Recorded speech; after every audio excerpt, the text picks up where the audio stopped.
Right now, as you're reading this, millions of people across the world are walking. They're moving through parks, down sidewalks, around their neighborhoods, all with the same quiet confidence. They believe every step is doing something powerful inside their body. They trust the little ring on their smartwatch. They feel proud when it buzzes to celebrate another 1,000 steps. But here's what almost nobody is telling them, and honestly, what most fitness apps are completely hiding from you. In those first critical minutes of a walk, your body isn't touching the most dangerous fat you carry, not even slightly. The fat wrapped around your liver, pressed against your intestines, cushioning your heart from the inside, it's sitting completely untouched while you're out there feeling accomplished and thinking you're making real progress. And the worst part? This has absolutely nothing to do with effort or motivation. It's pure biology, and biology doesn't care about your step count. Here's what makes this so important. The fat we're talking about isn't the kind you can grab with your fingers. It's not the soft layer sitting under your skin that bothers you when you look in the mirror. That kind of fat, called subcutaneous fat, is mostly harmless from a health standpoint. The fat we're really concerned about lives deep inside your abdominal cavity. It wraps itself around your organs like a slow-burning fire. It's called visceral fat, and it's one of the most dangerous substances your own body can produce. This fat doesn't just passively sit there waiting to be burned. It actively releases inflammatory chemicals into your bloodstream. It produces hormones that throw your entire metabolic system into chaos. It's directly linked to type 2 diabetes, heart disease, strokes, and a long list of other conditions that silently build up over years. And the most unsettling truth of all is that your body doesn't see this fat as a problem. It sees it as a survival treasure. That's the real mystery behind this whole story. For hundreds of thousands of years, your ancestors didn't have grocery stores, refrigerators, or guaranteed meals. Food was unpredictable. Famine was real. The people who survived were the ones whose bodies learned to store deep, protected fat reserves and guard them fiercely. Visceral fat was essentially a biological savings account, something to be withdrawn only in true emergencies. Your body inherited this exact programming. Every time you lace up your shoes and head out for a walk, your metabolism doesn't immediately think, "Great, let's start burning that dangerous internal fat." Instead, it thinks more like a cautious financial advisor who says, "Hold on, let me assess the situation before we touch the reserves." Your body asks itself whether food is coming soon, whether this movement is serious or just temporary, whether there's genuine energy need happening right now. And until it's convinced it won't touch visceral fat, it simply won't. So what does happen during those first 10 minutes? Your body burns what's easiest and most accessible. Glucose floating in your bloodstream gets used first. Then your body dips into the glycogen stored in your liver and muscles, basically the backup sugar supply that gets topped up every time you eat a meal. Your insulin levels are still relatively elevated from your last meal, and as long as insulin is high, fat burning is essentially on pause. Think of insulin as a lock on a door. When insulin is high, that door stays shut. Fat stays put. So during those early minutes of walking, you're moving, yes, and your circulation is improving, your muscles are waking up, your mood is lifting. But from a visceral fat-burning perspective, nothing meaningful is happening yet. You're still in what we could call comfort mode, burning the metabolic equivalent of loose change, while the real reserves remain untouched behind a locked door. After about 10 to 15 minutes of continuous walking, something starts to shift. Your muscles have been working steadily, and the easy fuel supply is beginning to thin out. Glucose is running lower, glycogen stores are being drawn down. Slowly, your insulin levels begin to drop, and your body releases small amounts of adrenaline and noradrenaline, not in a panicked, emergency kind of way, but in a calm, regulatory way. These hormones send quiet signals to your fat cells that energy is genuinely needed. And here's where things get interesting, because your body does start accessing fat for fuel. But, and this is the part most people never hear, it's still not touching visceral fat. Your metabolism, still cautious, still protective, goes for the easier target first. It starts pulling from your subcutaneous fat, that layer just under your skin, which is more accessible and less tightly guarded. Free fatty acids from this fat enter your bloodstream and travel to your working muscles to keep you moving forward. You might even feel this transition happening, a kind of settling in where your breathing finds its rhythm and your steps feel lighter and more automatic.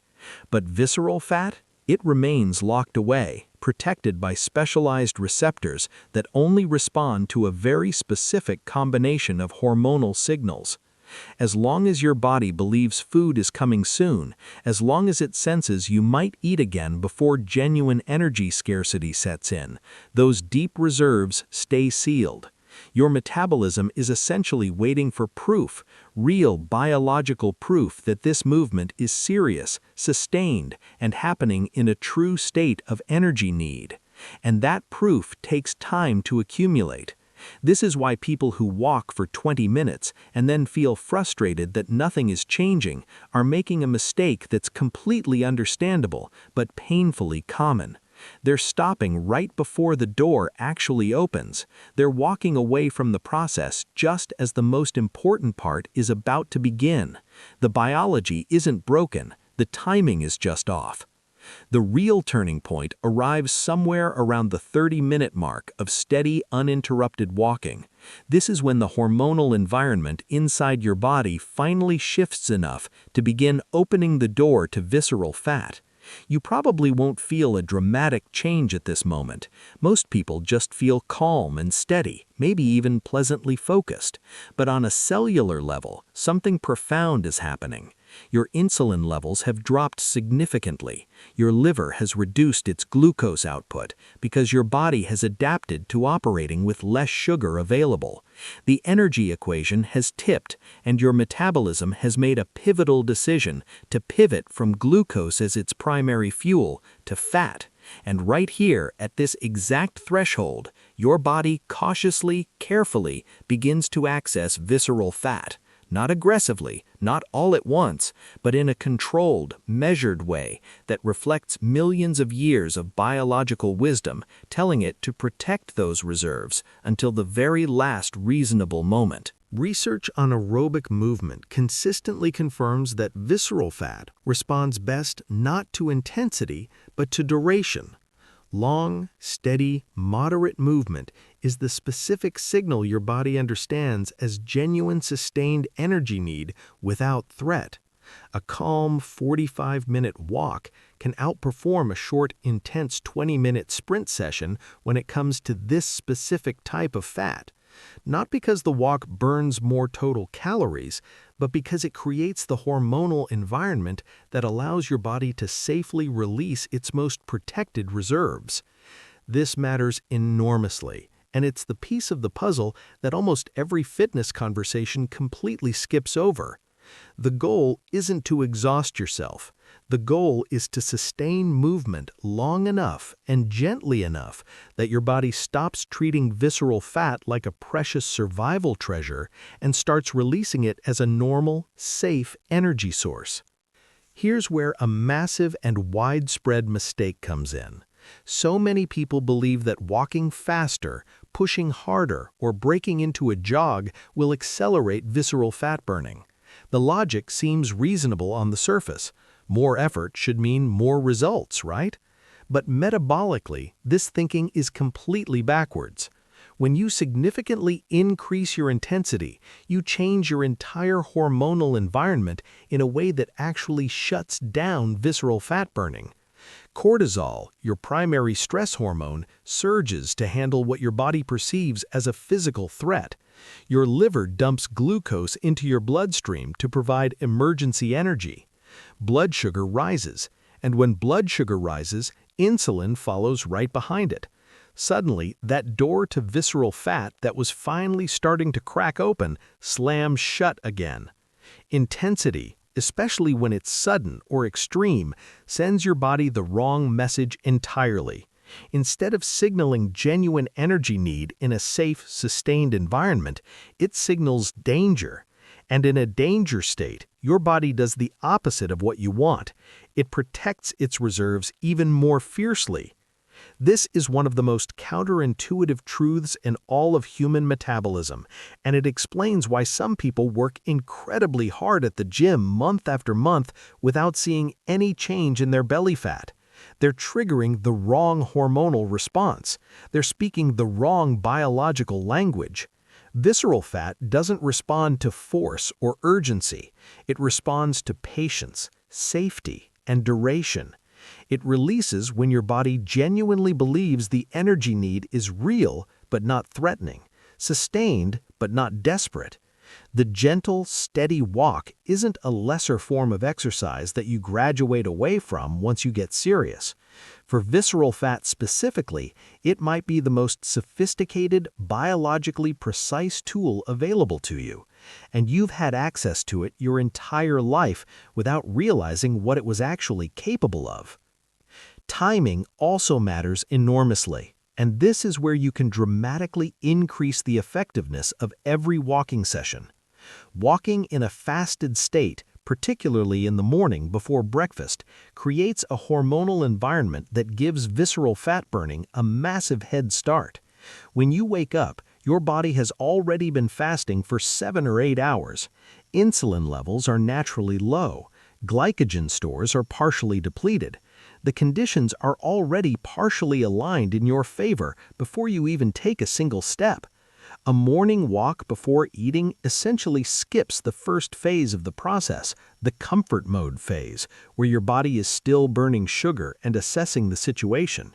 You enter the session already closer to the metabolic state that visceral fat burning requires.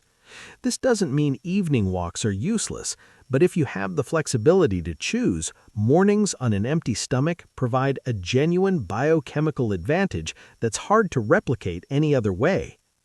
Consistency is the other half of the equation, and it might be the most important factor of all. One long walk occasionally does very little. What transforms your metabolism over time is regular, repeated sessions that train your body to expect sustained movement and adapt its hormonal responses accordingly. When you walk consistently, day after day, your body becomes more efficient at making the metabolic shift toward fat burning.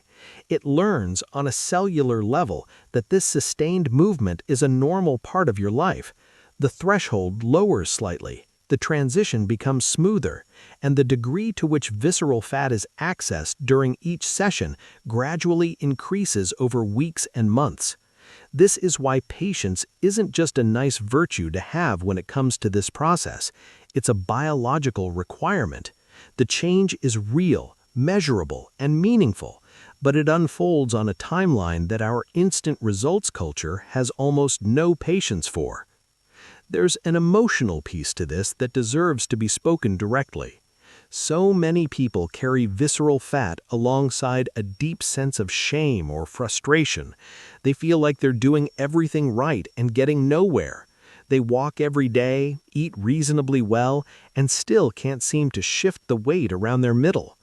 If this sounds like you, I want you to understand something clearly. Your body isn't broken. Your willpower isn't weak. You may have simply been working against your own biology without knowing it. The walks were too short. The intensity was too high. The timing was off. The hormonal conditions weren't aligned. None of that is a personal failure. It's just information. And now that you have it, everything changes.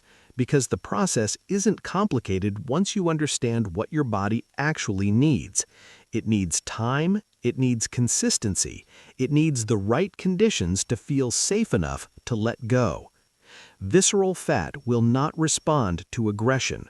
It will not melt because you're grinding yourself into exhaustion or desperately pushing for faster results. It releases when your body trusts the energy need is real and that releasing it is safe.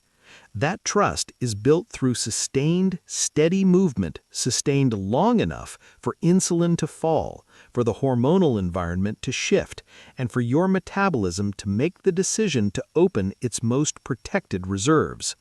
Walking, when approached with this understanding, becomes something completely different from a casual stroll. It becomes a precise, intentional biological conversation between you and your own body.